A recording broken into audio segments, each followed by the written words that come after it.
एक ही थी दृष्टि जिसमें सृष्टि मेरी मुस्कुराई, थी वही मुस्कान जिसमें हंसी जाकर लौट आई। थी तुम्हारी गति की जो दुख में सदा सुख बन समाई, भाग्य रेखा क्षितिज रेखा बन प्रभा से जगमगाई। मेरे प्रिय बंधुओं, देवियों व सज्जनों, सूत्र थोड़ा गहरा है, समझने के लिए गहरे में उतरना पड़ेगा।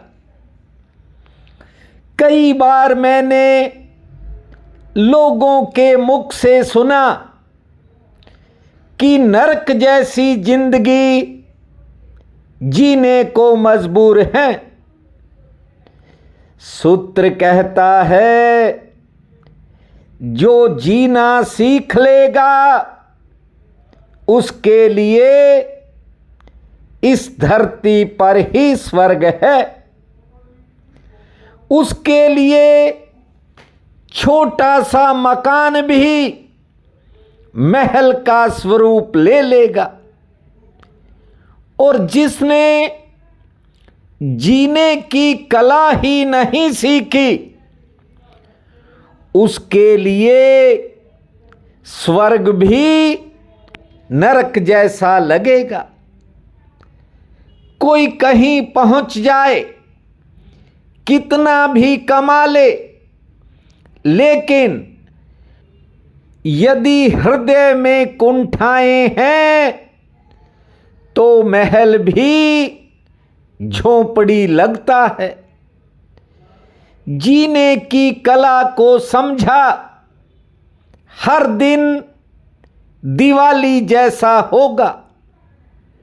जो जीने की कला नहीं सीख पाते, उनके लिए हर रात काली होती है।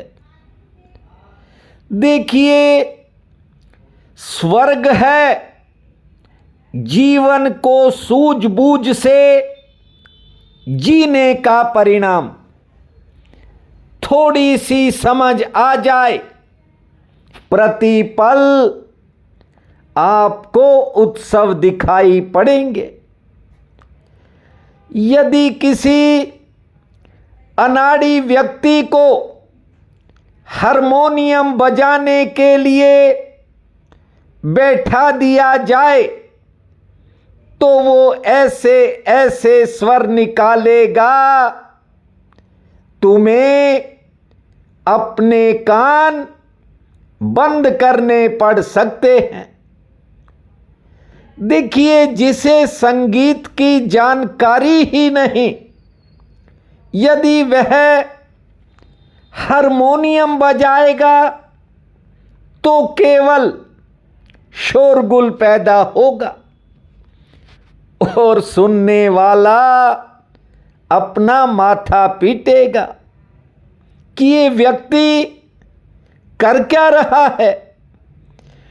और इसी तरह यदि किसी जानकार की अंगुलियां हारमोनियम पर चलेंगी तो संगीत के ऐसे स्वर गूंजेंगे जिससे आत्मा आनंदित हो उठेगी। देखिए, जीवन तो करोड़ों अरबों लोगों को मिलता है, किंतु जीने की कला कोई कोई सीख पाता है। बहुत से लोगों के दुखी होने और दुखी रहने के पीछे जो सबसे बड़ा कारण है वो यही है कि वे जीने की कला नहीं सीख पा रहे हैं, इंतजाम करते चले जा रहे हैं कि एक दिन जी लेंगे। यदि जीने की कला का राज जानना चाहते हो तो आज बता रहा हूं। आदमी के मन में सबसे बड़ा वहम, सबसे बड़ी भ्रांति ये है कि इंसान सोचता है दूसरे लोग मर रहे हैं, मैं थोड़े ही मरूंगा। ये सबसे बड़ा भ्रम है इंसान को।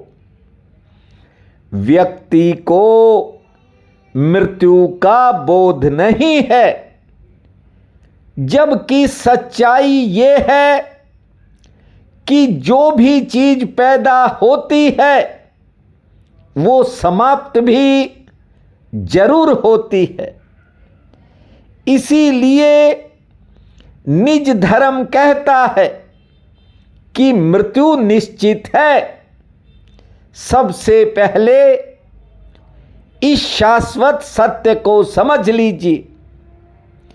बहुत कुछ धीरे धीरे अपने आपको समझ में आने लगेगा। ये दुनिया है, यहां ज्यादातर मेले दिखावे के हैं। ज्यादा मेले दिखावे के हैं और इस मेले में आप अकेले हैं। आए भी अकेले थे, जाना भी अकेले है। कोई कितना भी बड़ा बीमा करवा ले, लाइफ इंश्योरेंस ले ले, सब यहीं धरा रह जाएगा। ये जो ज्यादा अपेक्षाएं, ज्यादा महत्वाकांक्षाएं, ये हैं तनाव और बेचैनी का सबसे बड़ा कारण। यदि इन पर नियंत्रण कर लिया तो समझ लेना आप जीने की कला सीखने के करीब हो। इतना ही नहीं, बात समझ में आ गई तो बड़े से बड़े आप झूठे आकर्षण से बच जाओगे। यहां लोग लोभ और आकर्षण के चक्कर में फंसते हैं, इतने उलझ जाते हैं कि निकलना मुश्किल हो जाता है और पता नहीं व्यक्ति क्या कुछ कर जाता है। राज की बात यह भी है कि मरना ही इस जीवन की पूर्ण आहुति है। जो ठीक से जीवन को जी लेता है, आपको बता दूं, वो मरने की कला भी सीख जाता है। उसे मृत्यु से डर नहीं लगता। जैसे जीवन की कला है वैसे मृत्यु की भी कला है। आप बहुत सरल लोग हो, धीरे धीरे कुछ बातों के अर्थ आपको समझ आना शुरू हो गए हैं। बड़ी संख्या में लोग ऐसे भी हैं जो सुन तो लेते हैं लेकिन अर्थ नहीं समझ पाते। देखिए, वर्तमान समय में दूसरों से आगे निकलने की चिंता ने आदमी को इतना सता रखा है कि वो हर समय बेचैनी के आलम में जीता है।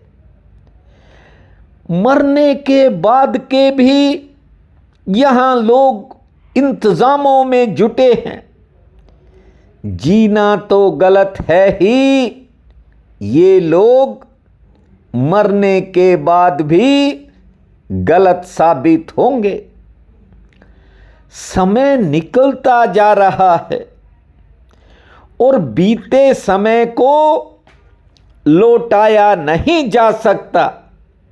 ये सूत्र कहता है कि भले बीते समय को लौटाया ना जा सके, लेकिन आने वाले समय को संभाला जरूर जा सकता है। रास्ता एक ही है कि ये मैंने किया, मेरे करने से हुआ, मैं ये कर दूंगा, मैं वो कर दूंगा, और अंत जब व्यक्ति निराश होता है तब परमात्मा के द्वार को देखता है। सूत्र कहता है अपनी डोर उस परमात्मा के हवाले करो। इस सूत्र का सार यही है, आप माझी बनो, पतवार उठाओ, पतवार को चलाओ, देखना आपके हाथ सधने लगेंगे, क्योंकि इसके लिए ही उस भूमा भगवान ने आपके हाथ बनाए हैं। ये सध सकते हैं, सधना इनकी क्षमता है, बस बैसाखियों पर मत चलो, अपने पैरों पर चलो।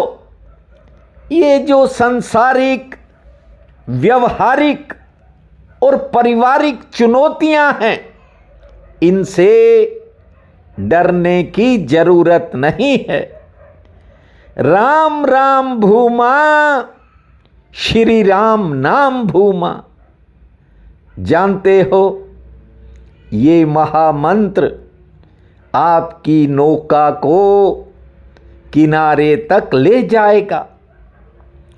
चुनौतियां अवसर बन जाएंगी, चूकना नहीं है। याद रखना, रास्ते में पत्थर जो मिलेंगे वे भी सीढ़ियां बन जाएंगे। बस थोड़ा संभलना है और किसी के कंधे का सहारा नहीं लेना। स्वयं खाओगे तो ही आपकी भूख मिटेगी। स्वयं राम नाम को पियोगे तो भीतर की प्यास मिटेगी। सत्य को जानना है तो खुद जानना। कोई दूसरा कुछ भी कहता रहे, देखिए, इन सूत्रों के माध्यम से मैं तो आपके भीतर जो चिंगारी है और उसके ऊपर जो विचारों की राख जम चुकी है, उस राख को हटाना चाहता हूं। जो आपके भीतर बैठा है वो मेरे भीतर है।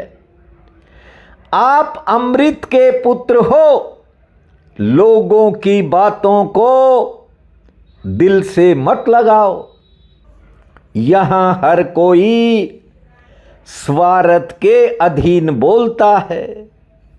बस समय के रहते जागो। अभी तक आपने न जाने किस किस पर विश्वास किया होगा। एक बार अपनी आत्मा से भूमा पर भरोसा करो, जिसके एक इशारे से सब कुछ बदल जाता है। आज श्रावण शुक्ल पक्ष की त्रयोदशी है। बहुत बड़ा पावन काल रहेगा। उठते ही धरती माँ को प्रणाम करना, 13 बार लंबी श्वास छोड़ना, 65 बार ताली बजाना, 2 मिनट शांत बैठने के बाद खुले आसमान को निहारना, सूर्य नारायण माँ तुलसी को जल अर्पित करना, मीठी रोटी से हनुमान जी को भोग लगाना, 2 रोटी पुण्य में लगाना और संध्या के समय बजरंगबली के चरणों में ज्योत जलाकर हनुमान चालीसा का पाठ करना। ओम ओम भूमा भोम भोम भूमा।